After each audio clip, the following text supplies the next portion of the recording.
এই তুই কেমন পুরুষ রে? তোর জন্ম দিকে আমরা পাপ করছি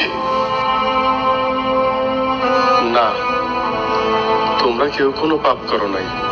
পুরুষ হয়ে জন্ম নেওয়াটাই আমার আজন্মের পাপ ছিল।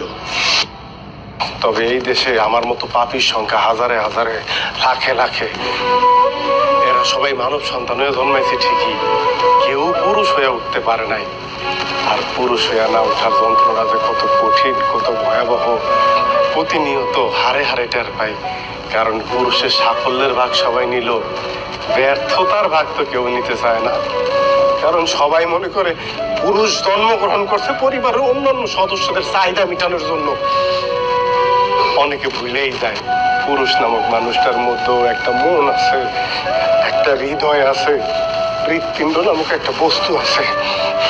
প্রিয়জনের কথার আঘাতে সেই হৃৎপিণ্ডটা না কাইপা ওঠে। বইলা যাইবই না কেন কম? কারণ পুরুষ তো কখনো কারো প্রিয়জন হয়ে উঠতে পারে না।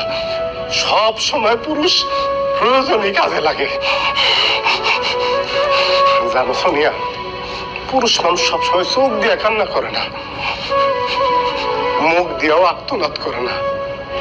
পুরুষের মন কান্দে, হৃদয় আর্তনাদ করে। পুরুষ আবার সেই আর্তনাদ বুকের মধ্যেই চাপ দিয়ে ধরে রাখে, যাতে প্রিয়জনরা না শুনতে পারে। যদি কষ্ট পায়, সদ্যভূমিষ্ঠ একটা বাচ্চা তেমন স্বভাব যত কারণে কান্না করে ওঠে, একটা পুরুষ মানুষও সামর্থ্য না থাকার পরও শুধুমাত্র প্রিয়জনের মুখে হাসি ফুটাইব দেখা স্বভাব যত কারণে বইলা ফেলায়। আরে এত চিন্তা করো কেন, আমি আছি না, একটা ব্যবস্থা হয়ে যাইব।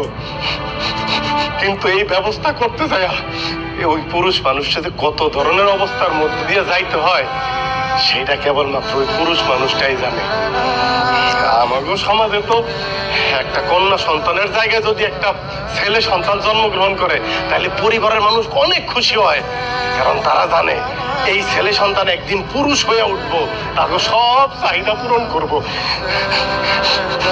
ছেলে সন্তানটা জন্মগ্রহণ করলে ওই দিন থেকেই শুরু হয় চাওয়া পাওয়ার হিসাব। এই যে আমি আজকে চাকরিটা হারাইলাম, ঘুষ খাইলাম, বিশ্বাস করেন এই অন্যায়ের কথা আমি আমার জন্য আটি নাই। এমন না আমি একটা নতুন শার্ট কিনবো, একটা নতুন প্যান্ট কিনবো, এক বেলা পেট বইরা ভালো মন্দ খামু, এই কারণে আমি ঘুষ নিতে চাই নাই।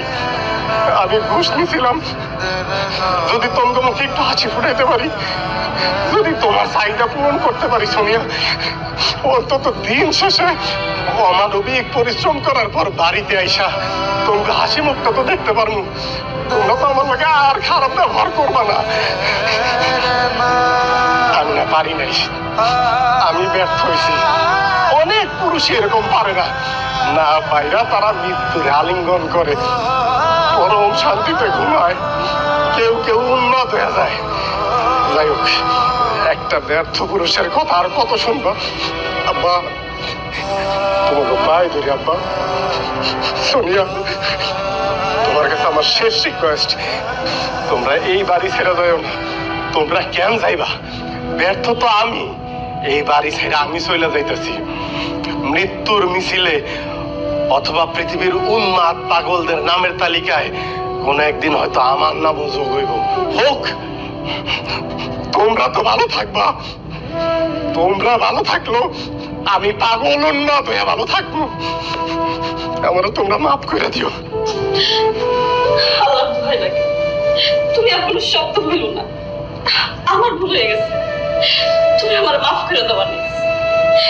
তুমি সারা এই দুনিয়াতে আমার বসবাস অযোগ্য। আমার এই ছোট্ট রাজত্বের রাজা হয়ে থাকো, আমি তোমার রানী হয়ে থাকতেছি।